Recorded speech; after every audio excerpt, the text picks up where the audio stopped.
Have you ever realized that God, spelled backwards, is dog? This morning's guest has the connection. You'll meet her coming up next on Carolina People.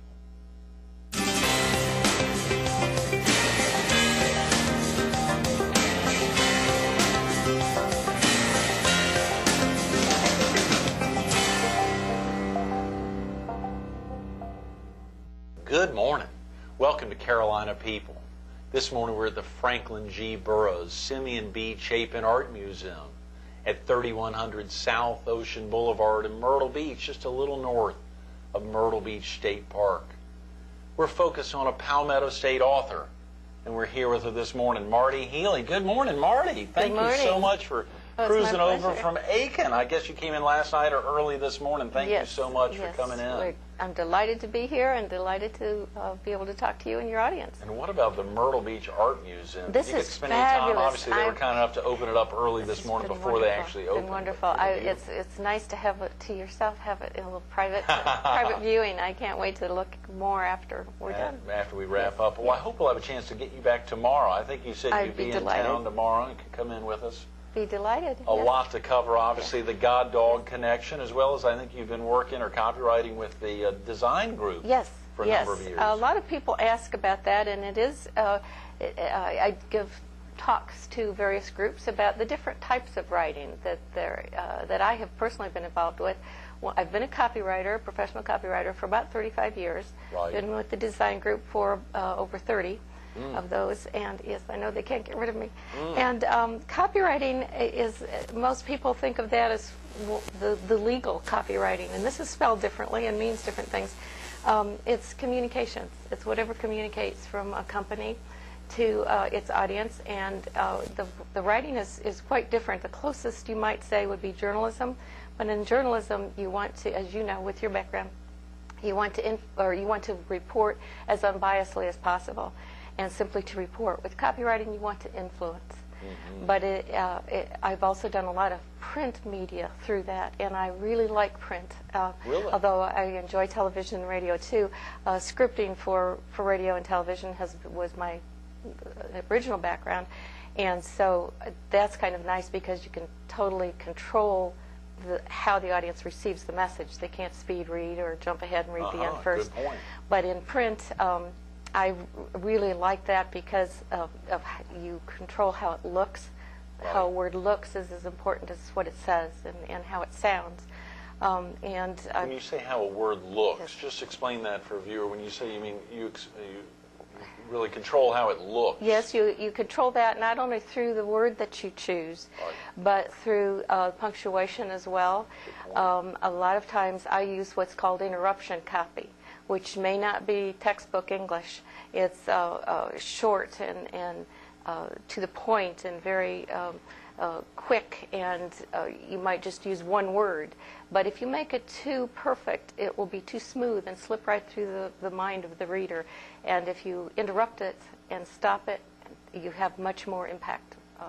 That's a very good point. I like that. So yeah. I've always enjoyed writing for print media, which I have done a great deal of over those past 30-some years. But recently, for the past 3.5, 4 years, I've been fortunate enough to be a contributing columnist for the Aiken Standard. The Aiken Standard, in South Carolina, yes, and they're very, very good to me as far as letting me write about anything I want to write about. Yeah. They never edit me other than headlines, which of course have to fit the column width. I turn in what I think is a nice, snappy headline that's going to catch someone's attention, and then they need it to fit, so they'll edit it. And I love the editors dearly, but we do tussle about that. And the Aiken Standard's a daily newspaper. Yes, it is. Yeah, yes. Great. Are you with them every day? No, or is just that every week? Every other week. Every other week. Yes. Right. I'm sure readers are, where's my Marti? Where's my Marti? Well, it's nice to think that. I have met some wonderful people through the column. I've enjoyed writing. I love Aiken. I love South Carolina. I moved here from Indiana. You moved here from, what year was that? It was not 2004. Oh, okay, yeah, 2004. No, not that long ago. Oh, great. Yes. So you were doing work for the design group from Indiana. Further away, from Indiana, and then we decided to relocate, or not relocate, but to open a branch office in Aiken, South Carolina.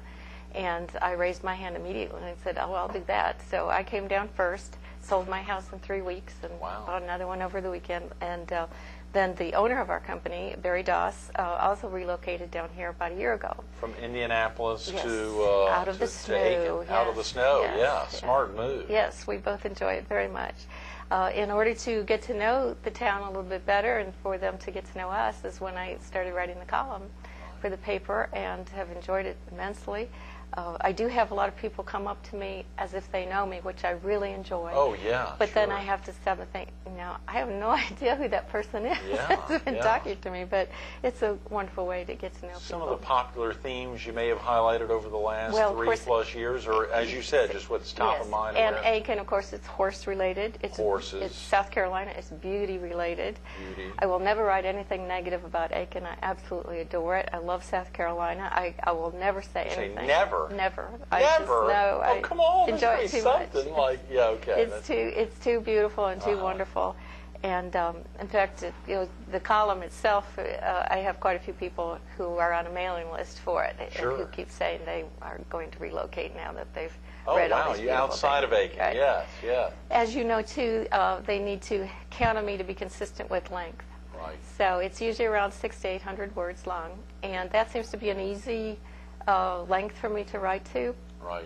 That's about the length of each individual story in the God-Dog Connection, which is a Yes, collection which we'll be of talking short about and hopefully stories. more about tomorrow and a Yes, little bit today. yes. Yeah, for viewers It- who miss you tomorrow. As I said, it's a collection of short stories, and they're all about the same length, and they're all structured the same way, that it's the animal observation that I've made over the years, because I've loved animals all my life, and then the faith lesson that I think we can draw from that, because it's I think animals have a great deal to teach us. So that kind of writing was, again, it's print, but it's not newspaper, which, again, I don't write. I'm not a journalist. I do not write in the journalistic style. As a copywriter, you really have an impact on journalists, though, and on folks that are putting works out. Is that right? Or is it just on the design? As a copywriter, not on journalists per se, but obviously folks that are impacting what others see. What do they see? I think that the interesting thing about copywriting is you can't have a style of your own. You need to represent the client and the voice that they want to have. That you need to be, as I said, representing them appropriately. At the same time, you have to speak in the language that's most appropriate to the audience who's going to be receiving it. Right, right. So you shouldn't, good copywriting, you should never be able to tell whether it's been written by a man or a woman, how old that person is, anything about them. And it should be different. One client, one message to the next client is totally different. And hopefully over 30-some years I've been able to do that. Yeah. But that's been the enjoyable thing about writing the column that's different. Then I can be me. That's totally my thoughts and the way I want to write, the way I enjoy expressing myself with certain words. And then I've also written a novel, which are based on my columns or my experiences in Aiken. And novel writing is totally different again, because you have to have a plot, a little tension, characters, dialogue. You had some tension in it? Well, you have Has it to come have out already? No, not yet. Right. I'm waiting to release it until I've gotten several more in the works that will probably come out prior to that. Listen to that, Well, it's Marty. fun, Wow. I know. Yeah. What's that like putting, of course, the God Dog Connection, your first, I guess that's your first book? Is Yes, that right? it's the first published one. I do have 2 companion books, and I'm a person who said I didn't have a book in me. But when I moved to Aiken, I seemed to get the inspiration. Actually, it was prior to moving to the God Dog Connection, and that was a gift as far as I'm concerned. That was a gift from God. And I just happen to love animals, feel strong in my faith, and the two just came together. And I can talk more about that, as you said, tomorrow if you want. We can more in depth on that. We can flush it out a little bit right now okay, for all viewers right. who may miss you tomorrow. Sure, What's all that right. connection? How did animals and God come together?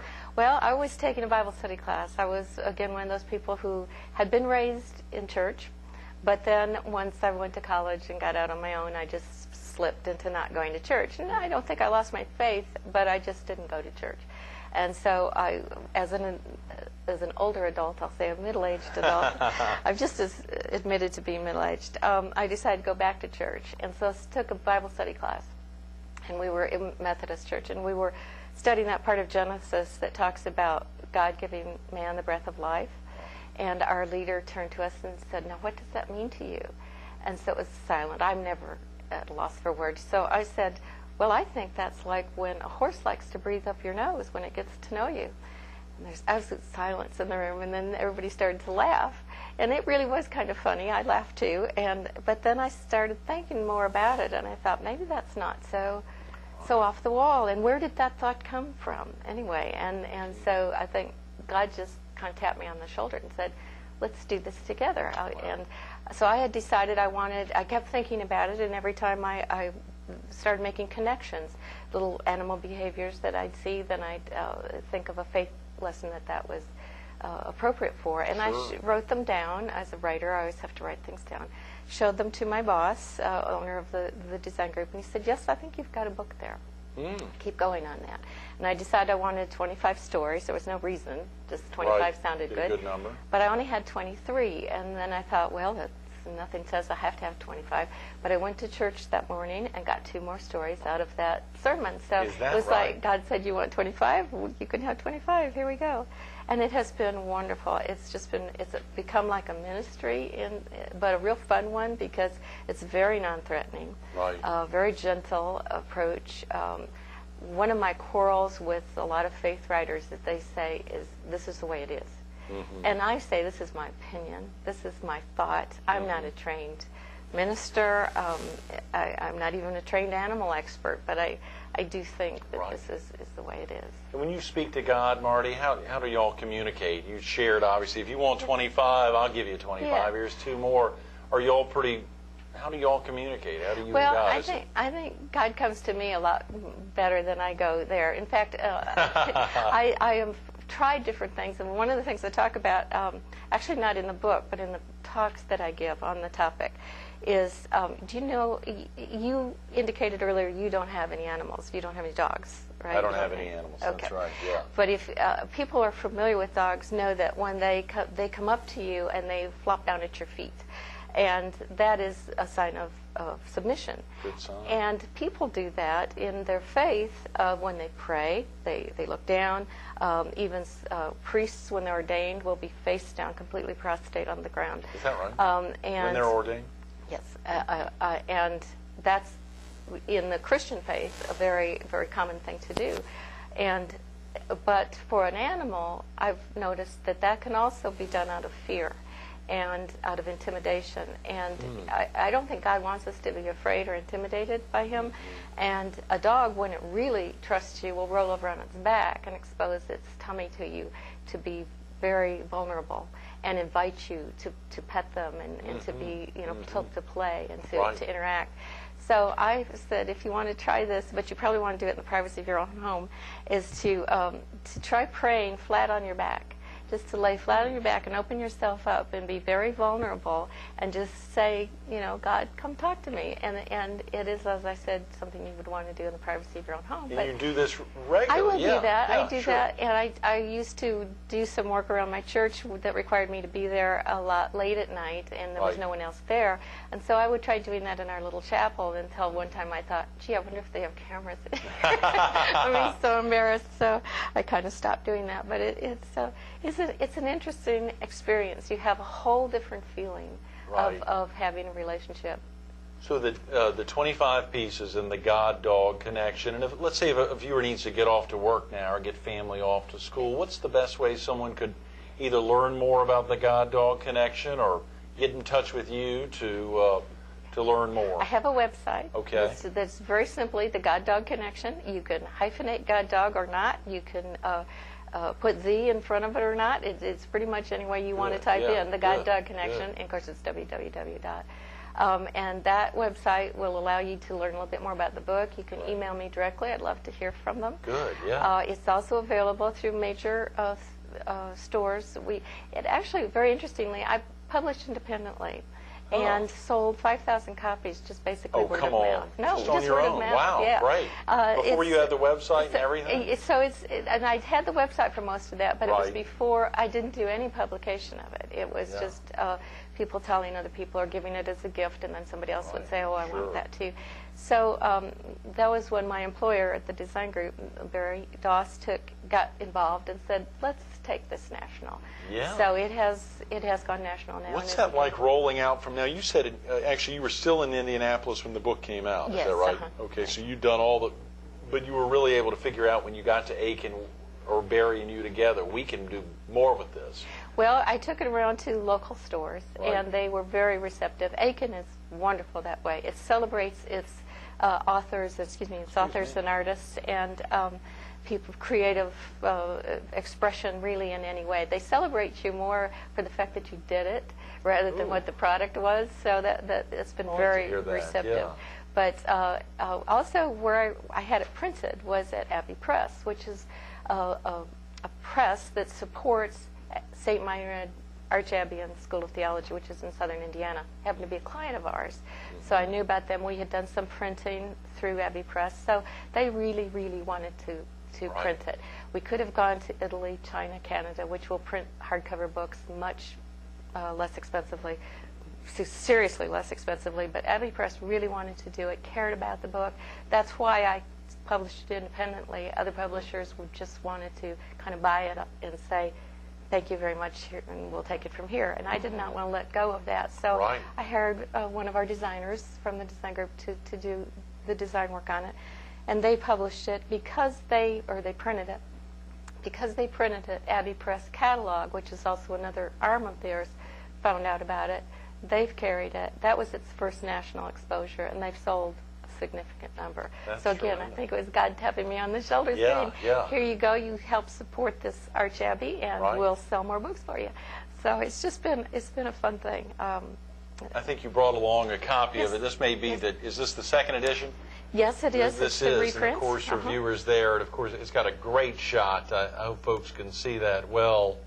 Just a great cover shot there, and I'm so glad you brought it. The same good look here on the cover in the second edition was there at the first one. This is identical to the first, with the very minor exception of the end sheet papers. It's a little different color, but that's the only thing. And there was one typo in it, which was driving me crazy. So I had to correct that from the first version. But no, it's been real fun. Well, it's a gorgeous book, and obviously you pointed out that folks here in our viewing area in the PD and southeastern North Carolina and here on the Strand could get copies of it. Yes, either online if that's the easiest for them, or as I said, there are some national bookstores that carry it now. Right. And Amazon.com. Amazon.com is very popular, that's right. Or they can go online to the GodDogConnection.com to see where some of those stores would be, or otherwise get in touch with you. Right. Things I've learned about God and faith from the dogs and cats in my life. So you actually have something to do with cats, too? I do. Wow. And actually, half of the stories are about cats. I have loved dogs and cats all my life, and sometimes I've had more of one than the other. Right now I'm balanced. I have two of each. But the two cats are featured in the book, but the two dogs are since the book.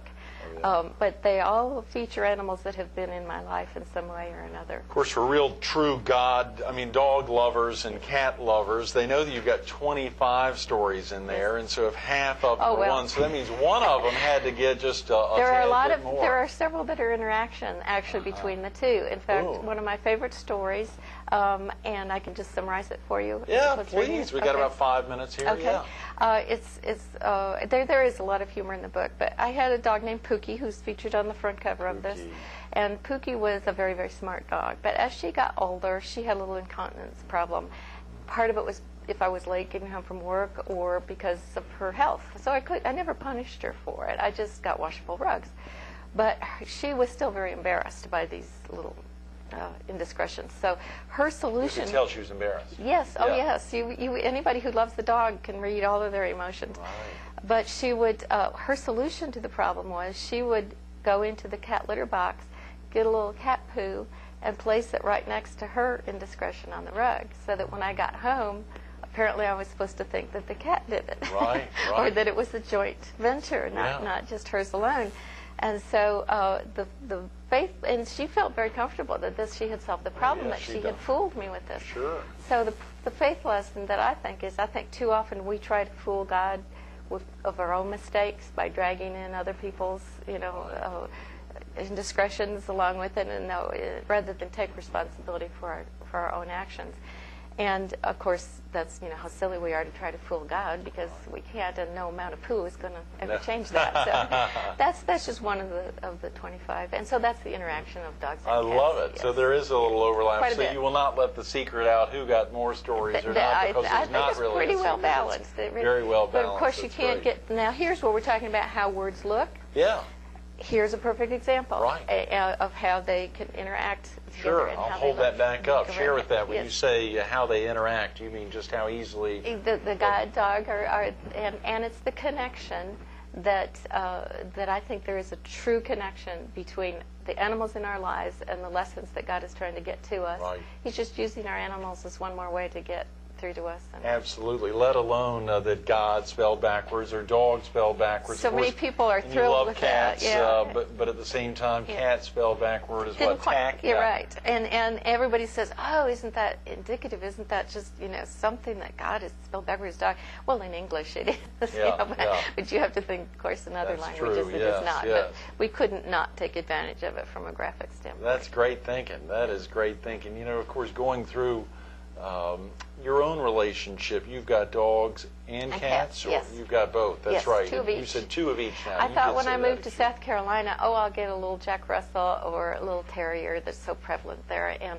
so I have 2 that are approaching 60 pounds apiece. Is that right? I take Wow. whoever needs me, whoever wanders into my yard. They travel with you a good bit. I know they probably didn't come in last night. They for your didn't get to interview come this early trip, this no. morning, but But I love to take them wherever I can, absolutely. yeah. That's a. And growing up, did you have dogs and cats, Always. birds, everything? Your Well, parents not so were much the more the traditional dog and cat Right.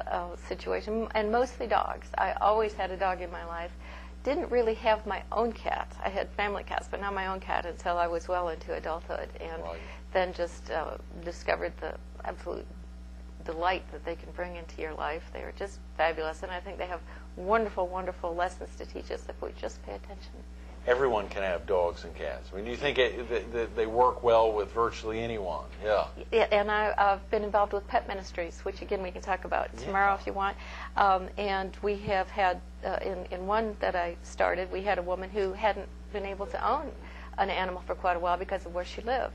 But this was her way to stay in touch with them, was to belong to this pet ministry. What is that? We've just got a couple of minutes now, but I'm Okay. sure viewers, if they can't be here tomorrow, they're thinking, I want to know about pet ministries. It's actually it's an extension of this book. I've written 2 companion books. That one is how to start a pet ministry, and the other one is how to use the book in a small group study capacity. And a pet ministry is growing in faith through a shared lesson or a shared love of animals. But then you can take that out into the community as well to draw in people who wouldn't necessarily otherwise go to church. You can also use it for grief support for people who have lost an animal. You can help them go make that last trip to the vet, which is very sad. You can visit hospitals and nursing homes for pet therapy. Right. It's ministry through pets, through animals, and through really your love of animals. Right. How special.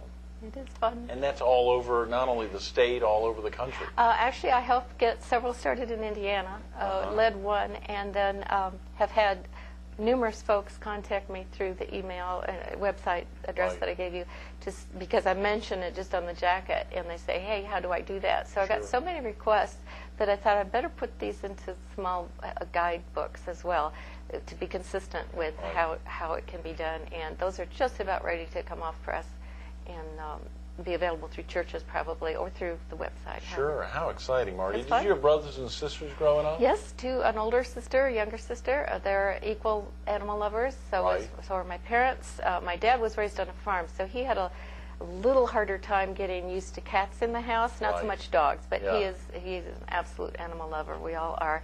My grandparents. I mean, just so it comes through me genetically. Is that right? Yeah, I'm thinking about that, Marty. And of course, for a lot of folks, they either grow up with animals, oftentimes dogs or cats, or they don't. When And they if discover it as an adult. If they discover it as an adult, it can be a great realization. It's an amazing relationship that you can't have with people. It's just something that's totally different with an animal. And as I said, I think God is a really good teacher and will use any method available to teach us lessons.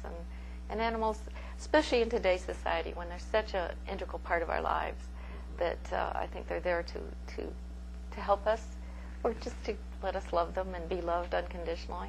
Right, Yeah. right. Those are great words. Thanks so much for being with Oh, us this my morning, Marty. I'm pleasure. sorry I look we've run out of forward to time. tomorrow. We'll That's look forward to great. getting back Yes. here with you tomorrow. Stay tuned to more Carolina People with Marti Healy, the author of The God Dog Connection, coming up next. Do you love animals? Are you searching for more in your spiritual life? Do you think animals can really help you connect to God? There's a lot of great questions. I know Marty answered some of those today. Hopefully you'll come back tomorrow to be with us to hear some of those answers. If you can't be with us tomorrow, take the time to go online to thegoddogconnection.com, or you heard us say it, just God Dog Connection or God-Dog Connection, whatever it is, go there, thegoddogconnection.com. She said it off camera. It makes a great Christmas gift. The God Dog Connection. Go online, check it out. Marti Healy, doing it every day.